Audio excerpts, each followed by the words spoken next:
Bueno, compañeros, vamos a empezar. Perdió Uruguay ayer, así que de muy buen genio no estamos. Pero, ¿qué vamos a hacer? Se da. Bajamos, subimos, bajamos. Ahí andamos. ¿Qué es lo que quisiera transmitirle a ustedes? Junto con la historia de cómo llegamos a la unidad, quisiera que tuvieran conciencia de que la unidad es un proceso que aun cuando esté lograda hay que seguir construyendo, y que si bien está enraizada en la clase trabajadora que se autoidentifica como clase, lograr la unidad orgánica es algo muy difícil, y mantenerla mucho más difícil todavía. Fíjense una cosa, somos la única central única del mundo, no de América Latina, del mundo. Ninguna central existe únicamente en un país. Brasil tiene como 5, Argentina tiene 4, Francia tiene 3, de las cuales la CGT en este momento se está movilizando. Estamos viendo millones de personas, pero tiene un nivel de sindicalización muy baja. Creo que tenemos más afiliados nosotros, con cerca de 500.000 de trabajadores, que ellos, que solo tienen el 5% de los trabajadores afiliados.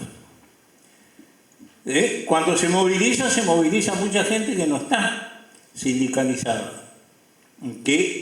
Pero no hay una coordinación orgánica que conduzca las luchas. Y paso a paso, la política neoliberal les va haciendo perder conquistas a los trabajadores en todo el mundo. Paso a paso nos vamos ajustando al modelo, ¿cómo diríamos? Sin derechos, a un modelo en que el capital puede todo, entre ellos puede con tu vida, porque te da trabajo y comes, y no te da trabajo, te lo quita y no comes. Entonces, el movimiento sindical uruguayo, o los sindicatos en el Uruguay, arrancan allá por 1870. El primer sindicato del cual se tiene documentación escrita es el sindicato de los tipógrafos. Los tipógrafos eran los intelectuales de la clase trabajadora. En aquella época se armaba letra por letra las cosas que se iban a imprimir. Entonces, el tipógrafo era un tipo que manejaba mucho el idioma, que tenía mucha lectura, que encontraba las letras de memoria. Armaban al tacto, como quien dice. Y por eso eran muy bien pagos, y tenían además en su seno muchos trabajadores que habían venido de España con el idioma, pero también con las ideas de clase. En esos años, en el 1870, se produce el episodio que se conoce como la Comuna de París. En medio de la derrota de los ejércitos franceses frente a los prusianos, sucede que el pueblo de París se levanta, y durante unos cuantos meses se mantiene como una especie de república independiente y social. Eso fue ahogado en sangre por el ejército francés y el ejército prusiano, que combatieron, hicieron una guerra entre ellos, pero que se juntaron para matar los obreros. Eso significó el desperdigarse de los trabajadores implicados en eso por todo el mundo. Se tuvieron que exiliar como nosotros en la dictadura.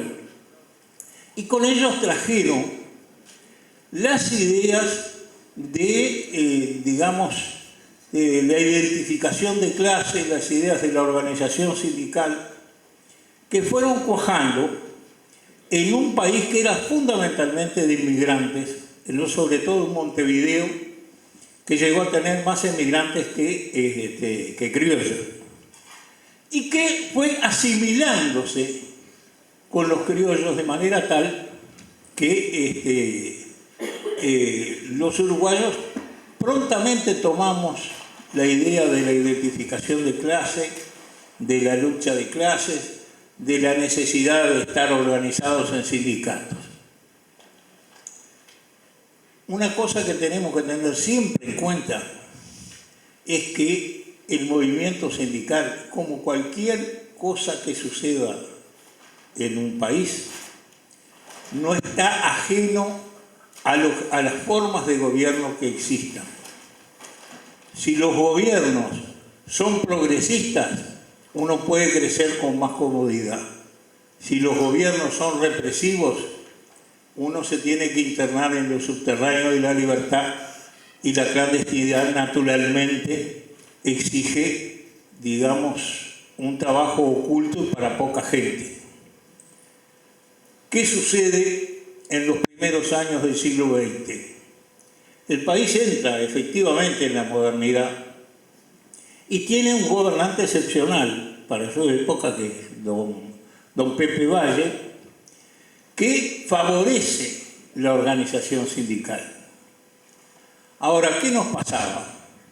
Con eso paramos cuando la ejecución de Sacco y Vanzetti, paramos de los primeros países que pararon los 1 de mayo, paramos cuando fusilaron a Francisco Ferrer, un anarquista español, recibimos los emigrantes que expulsaba la Argentina y mandaba a España de vuelta para ser fusilados, entre ellos don Carlos Balzán, que después llegó acá y se hizo dirigente de Peñarol, y nosotros que éramos hinchas de Nacional escuchábamos, cada vez que ganábamos un clásico poníamos la audición de Balzán para escucharlo llorar de bronca el viejo. Pero, digamos, fueron trayendo la idea de que la clase necesitaba organizarse para luchar. ¿Qué nos pasaba? Estábamos muy influidos por las organizaciones y las ideologías políticas. Entonces, eran sindicatos por empresa y eran sindicatos anarquistas, socialistas o comunistas. Entonces, si no eras anarquista, no eras bueno para los otros anarquistas. Si no eras socialista, no eras bueno para los socialistas. Y si no eras comunista, no eras bueno para los... Entonces, durante un tiempo se realizan acciones individuales de sindicatos que en un ambiente alternativamente favorable y desfavorable, porque cada presidencia de Valle era seguida de una presidencia reaccionaria. El famoso Alto de Viera, el que sucedió a Valle en la segunda presidencia, y dijo: ha llegado el momento de hacer un alto con la política social, y nos dio palo a cara de perro. Entonces, estaban los sindicatos, había lucha individual, había progresos en cuanto que se había obtenido la ley de 8 horas. La ley de la silla, que parece mentira, todavía la tenemos que seguir peleando. Una ley que obliga a que haya una silla para que el trabajador se pueda sentar. En algunos lugares todavía tenemos que ir a pelear para que le pongan una silla al tipo que está 8 horas parado, que ni siquiera tiene dónde sentarse en la media hora de descanso. Bueno, las limitaciones de los horarios de trabajo y todo lo más. Recién ahora, 100 años después de la ley de 8 horas, conseguimos las 8 horas para los peones rurales. Y todavía la tenemos que estar peleando estancia por estancia, porque con el asunto de que hay que trabajar de sol a sol, lo siguen explotando. Nosotros no nos oponemos a que se extienda la hora de trabajo si hay trabajo. Lo que decimos, la hora que se extienda del horario es hora extra y se paga tiempo y medio. Y después se compensa con más licencia. Pero, es decir, se va construyendo ese movimiento sindical incipiente que sienten que son una misma clase, pero al cual las divisiones políticas los mantienen separados. Por eso digo que no somos indiferentes a las formas del Estado. Viene la crisis del 29, la gran recesión, los años 30 son años bastante de enorme decadencia en el mundo. El Uruguay padeció hasta el 34. No sé si saben, pero el Uruguay en el 31 decretó la moratoria de la deuda externa. La deuda externa alcanzaba a la inmensa suma de 5 millones de pesos. Y se decretó pagarla en 4 años hasta el 35. Ya en el 34 no fue tan bien que la terminamos de pagar. Pero, digamos, vino el golpe de Estado de Terra y los gobiernos autoritarios que perseguían políticamente, pero que también perseguían socialmente. Hay mucha historia de los perseguidos políticos por Terra, pero hay poca historia de los perseguidos sociales que también eran sufrían la dictadura. Es más, los archivos de inteligencia y enlace empiezan con la dictadura de Terra. Y hay algunos que empiezan a figurar como los compañeros fundadores de la CNT, entre ellos el Pepe de Lía, el Enrique Pastorino, ya estaban figurando en los años 30 y pico, 40, en los archivos de la policía. Entonces, la lucha social no avanza por ese sectarismo político que, siendo la misma clase, no sabíamos ponernos de acuerdo con el de al lado, que trabajaba en lo mismo que nosotros, pero que tenía otra ideología o no tenía ninguna.